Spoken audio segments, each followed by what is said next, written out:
Hello students, welcome back to our YouTube channel Target GPAT, The Stair of Success.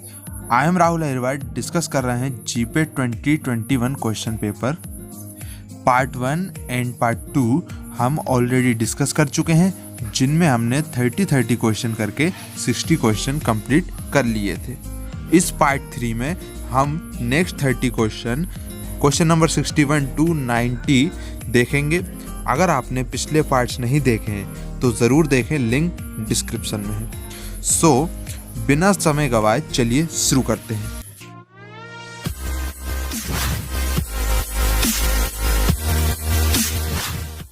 Okay, सो जैसा कि जानते हैं कि पिछले दो पार्ट्स में हम 30 क्वेश्चन करके हम 60 क्वेश्चन डिस्कस कर चुके हैं। इस पार्ट 3 में हम नेक्स्ट 61 से 90 तक डिस्कस करेंगे और फिर जो अगला हमारा पार्ट 4 रहेगा उसमें हम 90 से लेके 125 तक अगले पार्ट में हम 35 क्वेश्चन डिस्कस करेंगे।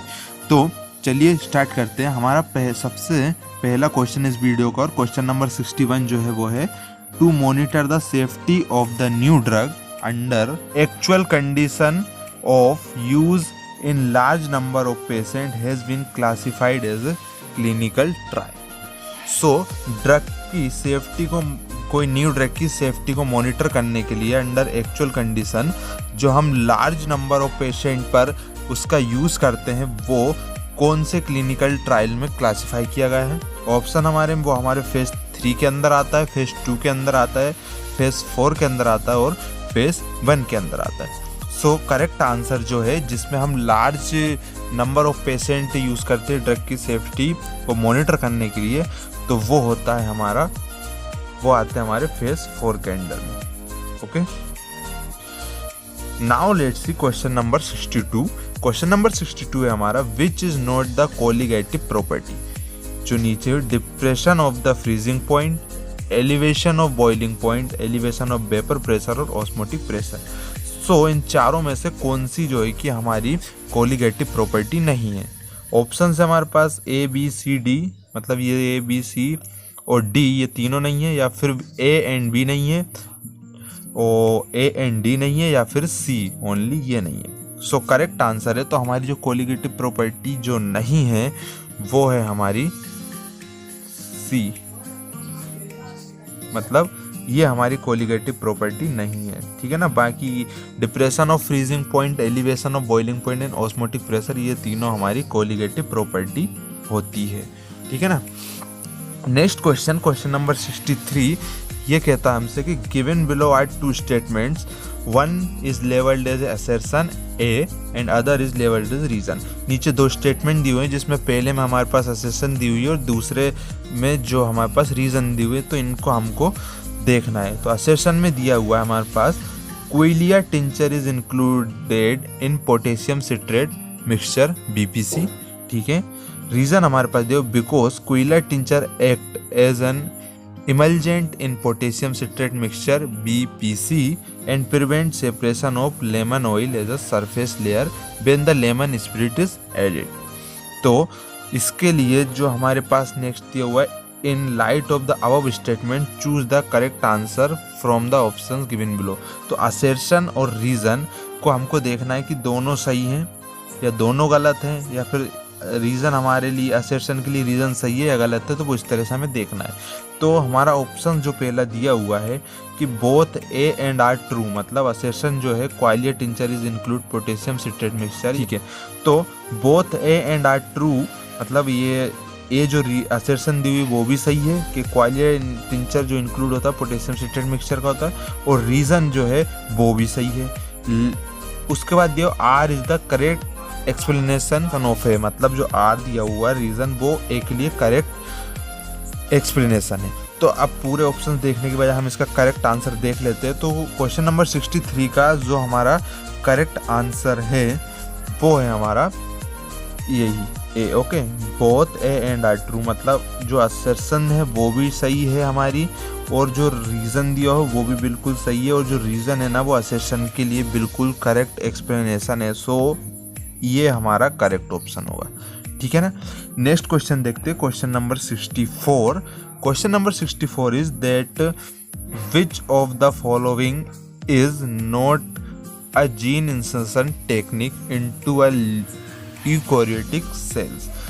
नीचे दी हुई इनमें से कौन सी जीन इंसर्शन टेक्निक नहीं है यूकैरियोटिक सेल्स के लिए? तो कौन सी नहीं है? इलेक्ट्रोपोरेशन, आइनोट्रोपोरेसिस, शॉटगन सीक्वेंसिंग और micro injection. So correct answer है हमारा that is iontophoresis. Okay, it is not a gene insertion technique into a eukaryotic cells। Okay, बाकी electroporation, shotgun sequencing and micro injection ये हमारी technique है gene insertion के लिए, किनमें? Eukaryotic cells के लिए। क्वेश्चन नंबर 65 अगर हम देखें, for solid oral drug product, ठीक है, सॉलिड ओरल ड्रग प्रोडक्ट के लिए a change in the concentration of which of the excipient is more likely to influence the bioavailability of the drug। इनमें से कौन से एक्सपिएंट की अगर हम कंसंट्रेशन में चेंज करते हैं तो वो डायरेक्टली बायोअवेलेबिलिटी को इफेक्ट करती है, इन्फ्लुएंस करती है ड्रग की, किसमें? सॉलिड ओरल ड्रग प्रोडक्ट में। देखते हैं कौन सा? Starch, magnesium stearate, microcrystalline cellulose और लैक्टोज। करेक्ट आंसर की अगर बात करें क्वेश्चन नंबर 65 के लिए तो वो है हमारा, अगर हम मैग्नीशियम स्टीरेट, ओके, इसकी कंसंट्रेशन को अगर हम चेंज करते हैं तो ये excipient more likely to influence bioavailability of the drug, ये डायरेक्टली हमारी ड्रग की बायोअवेलेबिलिटी को इन्फ्लुएंस करेंगे। अगला क्वेश्चन देखते हैं, question number 66, that is select the equation that gives the rate of drug dissolution from the tablet. है ना, इनमें से कौन सी इक्वेशन जो है कि हमें rate of drug dissolution, tablet का रेट ऑफ ड्रग डिसोल्यूशन बताती है? कौन सी? Fick's law, Henderson, Hasselbalch equation, Noyes Whitney equation और Michaelis Menten equation. Okay, so correct answer, previous अगर आपने पेपर्स देखे होंगे स्टूडेंट तो ये क्वेश्चन रिपीट हुआ है, तो इसका जो करेक्ट आंसर है वो हमारे डिसोल्यूशन की जो इक्वेशन होती है वो होती है हमारी डिसोल्यूशन रेट के लिए Noyes Whitney equation. Okay, question number 67 की अगर हम बात करें, that is in Miers theory of super saturation, ठीक है ना, solubility chart display the profile of curve with positive and very low slope in, ठीक है ना, मीयर्स थ्योरी सुपर सेचुरेशन की जो मीयर्स थ्योरी है उसमें सोल्युबिलिटी चार्ट हमारा प्रोफाइल ऑफ कर्व को दिखाता है with positive and very low slope में, किसका? KNO3 का, NaCl का, MnSO4, none of these. Correct answer अगर देखें क्वेश्चन नंबर 67 के लिए तो वो है हमारा NaCl। Okay, second number. In Miers theory of the super saturation solubility chart display the profile of curve with positive and very low slope in NaCl। Now let's see question number 68, that is all of the following can determine the protein structure except, है ना, सारी इनमें से protein structure को determine कर सकती है सिर्फ एक मेथड को छोड़कर। कौन सी? मास स्पेक्ट्रोस्कोपी है, एक्सरे क्रिस्टलोग्राफी और high performance liquid chromatography HPLC और NMR स्पेक्ट्रोस्कोपी। करेक्ट आंसर अगर हम देखें तो वो जो मेथड जिसमें प्रोटीन स्ट्रक्चर को डिटरमाइन नहीं कर सकते वो है हमारी HPLC। ओके, HPLC में protein structure can't determine. Okay, now let's see question number 69, that is vigabatrin produce anti epileptic activity through, जो बिगावाट्रीन जो ड्रग होती है एंटी एपिलेप्टिक की एक्टिविटी किस तरह से शो करती है और प्रोड्यूस करती है?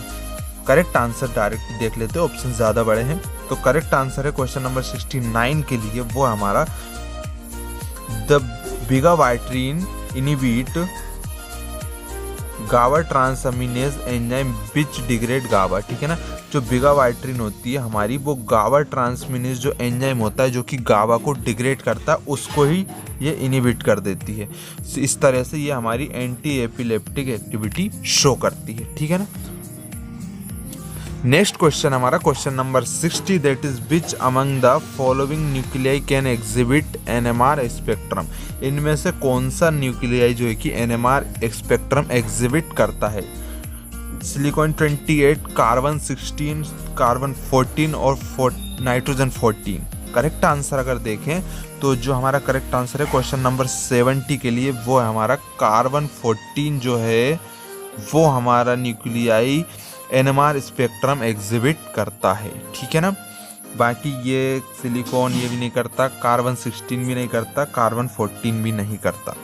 ओके, क्वेश्चन नंबर 61 की अगर बात करें, वो है हमारा a condition in which there is a severe loss of extra cellular fluid due to haemorrhage, diarrhoea, severe vomiting और स्वेटिंग। तो एक कंडीशन है जिसमें सीवियर लॉस होता है हमारे एक्स्ट्रा सेल्यूलर फ्लूइड का, किस कारण से आता है, हेमरेज से, डायरिया से, सीवियर वोमिटिंग और sweating, followed by shrinkage of blood volume, okay, reduction of venous inflow in the heart, reduction of cardiac output and fall of the blood pressure is known as। ये क्या होता है, तो ये condition जिसमें कि बहुत ही ज़्यादा सीवियर लॉस हो जाता है एक्स्ट्रा सेल्यूलर ब्लड फ्लूइड का, कारण कुछ भी हो सकता है, haemorrhage, diarrhoea, severe vomiting, sweating और श्रिंकेज ऑफ ब्लड वॉल्यूम, जिसकी वजह से हमारी ब्लड वॉल्यूम श्रिंक हो जाती है ना, रिडक्शन हो जाता है हमारा वीनस इनफ्लो में, वीनस से जो हमारा ब्लड हार्ट में जाता है उसमें रिडक्शन हो जाता है, रिडक्शन कार्डियक आउटपुट, कार्डियक जो हमारा हार्ट पंप करता है ब्लड, वहाँ भी रिडक्शन हो जाता है आउटपुट का, जिसकी वजह से ब्लड प्रेशर डाउन हो जाता है। इसको क्या बोलते हैं हम, हाइपोवोलेमिक शॉक बोलेंगे, एनाफाइलेक्टिक शॉक, सेप्टिक शॉक और cardiogenic shock. So correct answer है हमारा क्वेश्चन नंबर 71 के लिए, it is known as hypovolemic shock, ठीक है ना। इसमें क्या होता है, किसी भी रीजन से हमारा ब्लड का वॉल्यूम लो हो जाता है, तो इस वजह से हाइपोवोलेमिक, हाइपो मतलब लो, वॉल्यूमिक मतलब वॉल्यूम, तो ब्लड का वॉल्यूम लो होने की वजह से ये शॉक होता है, इसको हाइपोवोलेमिक शॉक बोल देंगे। अगला क्वेश्चन देखें, question number 72, that is which one of the following plexuses is a part of the central nervous system in the brain and consist of capillaries, ventricle and ependymal cell, ठीक है। इनमें से कौन सा प्लेक्सस जो हमारा part है central nervous system का, ठीक है, ब्रेन में, जो कि कंसिस्ट होता है capillary, ventricle and ependymal cell, coeliac plexus, choroid plexus, cervical plexus and brachial plexus. Correct answer अगर देखें क्वेश्चन नंबर 72 के लिए, तो वो प्लेक्सस है हमारा choroid plexus. Okay, second is the correct answer. देखते question number 73, the value of R in energy of activation is, R की वैल्यू हमारी एनर्जी ऑफ एक्टिवेशन में होती है कौन सी, करेक्ट आंसर देख लेते directly. Good, so correct answer for question number 73 के लिए, the value of R is 1.98 cal day molecule, so it is the one is the correct answer. ये हमारी आर की वैल्यू होती है एनर्जी एक्टिवेशन में। Question number 74, it is how many molecule of acyl coenzyme A R produce in beta oxidation of palmitic acid. Beta oxidation of palmitic acid में कितने molecule of acyl coenzyme produce होते हैं, 6, 7, 8 और 9। Correct answer है that is 8 molecule of acyl coenzyme A R produce in the beta oxidation of palmitic acid. Okay, question number 75, question number 75 is that one of the following apparatus is used to determine particle size by the gravity sedimentation method।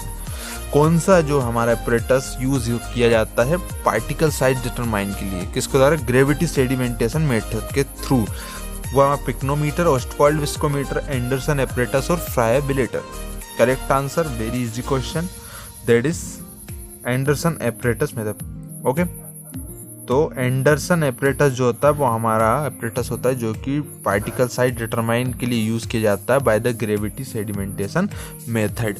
अगला अगर देखें question number 76, that is which of the following calcium channel blockers used as anti anginal agents has the highest possibility to produce negative inotropic effect. Okay, AV nodal block, bradycardia, decreased cardiac output, constipation, edema and contraindicated in sick sinus syndrome। ऐसी कौन C calcium channel blocker है, तो वो है हमारी nifedipine है, amlodipine है, डिल्टियजियम है या वेरापामिल है। सो करेक्ट आंसर अगर देखें for question number 76, so this drug or this calcium channel blocker is verapamil. Okay, verapamil. Question number 77, the wavelength at which maximum absorption of radiation takes place is known as. जो UV visible spectroscopy होती है उसमें किस wavelength, जो wavelength होती है जिस पे सबसे ज़्यादा अब्जॉर्प्शन होता है लाइट का, उसको हम किस नाम से जानते हैं? B max, beta max, alpha max, lambda max और ए मैक्स। करेक्ट आंसर हमारा बहुत ही क्लियर है, लेमडा मैक्स के नाम से जाना जाता है। जहाँ पर सबसे हाईएस्ट एब्जॉर्प्शन होता है लाइट का उस वेवलेंथ पर, उसको हम लेमडा मैक्स के नाम से जानते हैं। क्वेश्चन नंबर 78 की बात करें तो the immunosuppressant action of cyclosporin is due to. जो हमारी इम्यूनोसप्रेसेंट एक्शन है साइक्लोस्पोरिन का, वो किसके कारण होता है? इंटरफ्रेंस विथ एंटीजन रिकॉग्निशन के कारण, inhibition of gene transcription of interleukin, blockade of tissue response to inflammatory और inhibition of cell wall synthesis. Correct answer है हमारा the immunosuppressant action of cyclosporin is due to inhibition of gene transcription of interleukins. Okay, question number 79 देख लेते हैं। So, which among the following is not a calibration parameter of UV visible spectrometer? दोस्तों इसमें क्या दिया है कि NTA से गलती हुई, इसमें ऑप्शन ही गलत दे दिए सारे, तो इस वजह से इसको ड्रॉप में डाल दिया था। तो इसका कोई आंसर नहीं बताया था, आंसर शीट में आई थी जब NTA की 2021 के लिए, तो ये क्वेश्चन गलत हो गया था। मतलब क्वेश्चन तो ठीक था लेकिन ऑप्शन इसमें गलत हो गए थे, तो इस वजह से इस पर कोई नंबर या फिर इसका कोई भी ऑप्शन नहीं बताया। अब इसका पता नहीं, जिन्होंने गलत भी किया हो उनको नंबर मिले हैं, ठीक है। तो इस वजह से ये वाले क्वेश्चन का आंसर नहीं आया है। नेक्स्ट क्वेश्चन देख लेते हैं, question number 80, that is a compound gives two fragment in a mass spectrometer, they are C19H7N+ and C19H5O+. To separate peak due to these fragment in the instrument should have a resolution of। Correct answer देख लेते हैं। Question बहुत ही ज़्यादा complicated है, तो direct question number 80 का जो correct answer है वो हमारा है, समझिए, 1.042 × 10⁴। Question number 81, that is differential manometer has advantage over simple manometer. जो डिफरेंशियल मैनोमीटर में क्या एडवांटेज है सिंपल मैनोमीटर से? Handing is simple, it can measure smaller pressure difference because it can be determined along with pressure difference or it is used when pressure difference is high। Correct answer देख लेते हैं, क्या difference, मतलब differential manometer का क्या advantage है over simple manometer के लिए? तो करेक्ट आंसर क्वेश्चन नंबर 81 के लिए that it can measure smaller pressure difference, है ना, ये बहुत ही स्मॉलर प्रेशर डिफरेंस को भी मेजर कर सकता है। Question number 82, that is a diuretic compound cyclothiazide has a which substituent at C3 of 1,2,4 benzothiadiazine nucleus. Option हमारे पास 5 बोर्नेन 2-ईल, 5 नॉर्वेनेन 2-ईल, 5 बोर्नेन 5-ईल और 2 नॉर्वेनेन 5-ईल। करेक्ट आंसर अगर देखें क्वेश्चन नंबर 82 के लिए, so the substituent is 5 norbornen 2-ईल। Okay, second is the correct answer for question number 82। Question number 83, that is for very weak acid drug with pK more than 8। हमारी बहुत ही weak acidic drug है, pK जिसका मोर than 8 से ऊपर है, मतलब सो वो ड्रग हमारी आयोनाइज्ड होगी एट ऑल pH पे, hence absorption is rapid in the independent of GI pH, they are affected by change in pH, hence absorption is pH dependent, or they are ionized in the entire pH range of GIT, hence poorly absorbed from GIT, or they are ionized in the gastric pH, hence better absorbed from the stomach। तो जो हमारी very weak acidic drug है उसके लिए जो हमारे correct statement है वो 83 के लिए है हमारा पहले। जो हमारी वेरी वीक एसिडिक ड्रग है they are unionised at all pH। Okay, वो हमारी हर pH पे अनआयोनाइज्ड रहेगी, hence absorption is rapid and independent of GI pH। Un-ionised रहेगी तो दोस्तों एब्जॉर्प्शन भी रैपिड होगा, जल्दी होगा, और वो हमारे GI pH से उसका कोई लेना देना नहीं है। ठीक है। क्वेश्चन नंबर 84 की अगर बात करें तो विच of the following is non epithelial malignancy tumour, इनमें से कौन सा जो नॉन एपिथेलियल मैलिग्नेंसी ट्यूमर है? नेवस, एडेनोमा, लिपोमा और फाइब्रोसार्कोमा। करेक्ट आंसर अगर देखें क्वेश्चन नंबर 84 के लिए तो वो है हमारा fibrosarcoma. Okay, fibrosarcoma is a non epithelial malignancy tumour. Question number 85 is mixed micelle of lipid with bile acid and lipid soluble vitamin are absorbed by. जो हमारे मिक्स्ड माइसेल्स ऑफ लिपिड होते हैं बाइल एसिड के साथ, और जो lipid soluble vitamin हमारे absorbed होते हैं किसके द्वारा? पेनक्रियाटिक लाइपेज के द्वारा, एपोलिपोप्रोटीन से, एंट्रोसाइट्स, साइक्लोमाइक्रोन। करेक्ट आंसर है हमारे क्वेश्चन नंबर 85 के लिए वो है हमारा काइलोमाइक्रोन। ओके, काइलोमाइक्रोन्स के द्वारा अब्सॉर्ब होते हैं। Question number 86 that is the total number of amino acid in human insulin. Total number of amino acid in chain A and chain B में टोटल कितने होते हैं? 51, 84, 32, 08। सबको पता है 51 होते हैं ना दोनों चेन के अमीनो एसिड मिलाकर। क्वेश्चन नंबर 87 की अगर बात करें तो वो हमारा which among the following drug on standing in aqueous solution can dimerise 2,2,5 बिस अमोनोक्सीमिथाइल 3,6 डाइकीटोपाइप्राजिन। कौन सी ड्रग है जो एक्वस सॉल्यूशन में डाइमराइज होती है 2,5 बिस अमीनोक्सीमिथाइल में और 3,6 diketopiperazine? Pyrazinamide, ethionamide, diethyl carbamazepine और साइक्लोसेरिन। करेक्ट आंसर है हमारा 87 के लिए वो है that drug is cycloserine. Okay, question number 88 that is a 3-year-old child presented to OPD। एक 3 साल का बच्चा है, ऑब्स्ट्रक्टिव पल्मोनरी डिसीज प्रेजेंटेड है with symptom of influenza symptom है। Aspirin is contraindicated in the patient because of increase risk of. इसमें क्या aspirin को कॉन्ट्राइंडिकेटेड किया हुआ किस कारण से? क्योंकि बिकॉज ऑफ इंक्रीज्ड रिस्क, इसमें रिस्क ज़्यादा है क्या होने का? गैस्ट्रिक ब्लीडिंग होने का, थ्रोम्बोसाइटोपेनिया होने का, फैनकोनी सिंड्रोम और रेस सिंड्रोम। तो दोस्तों जैसा कि आपको पता है कि एस्पिरिन से हमारा रेस सिंड्रोम होता है, ठीक है ना। एस्पिरिन का जो रेस सिंड्रोम जो होता है वो एस्पिरिन के कारण। तो 4 is the correct answer for question number 88। Okay, second last question of this video. Okay, question number 89 that is which of the following is wrongly matched the combination of anti arrhythmic drug and their class. तो इनमें से कौन सा है जो कि गलत match किया हुआ है एंटी अरिथमिक ड्रग और उनकी क्लास से? लिडोकेन IV, डिसोपायरामाइड से क्लास 2 और डिल्टियाजिम क्लास 4 और अमाइडोरॉन जिट इज क्लास 3। करेक्ट आंसर की अगर बात करें क्वेश्चन नंबर 89 के लिए तो वो है हमारा जो रॉन्गली मैच हुआ है वो है हमारा डिसोपायरामाइड से।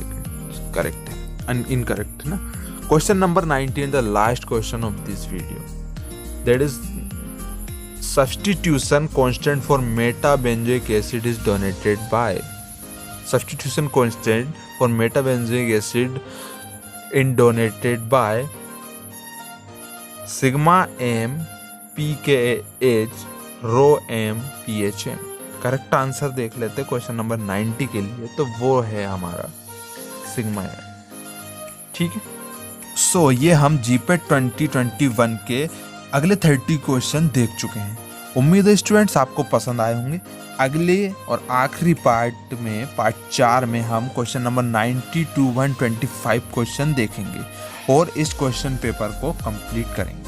सो that's all for today, see you in the next part 4। Bye, good night.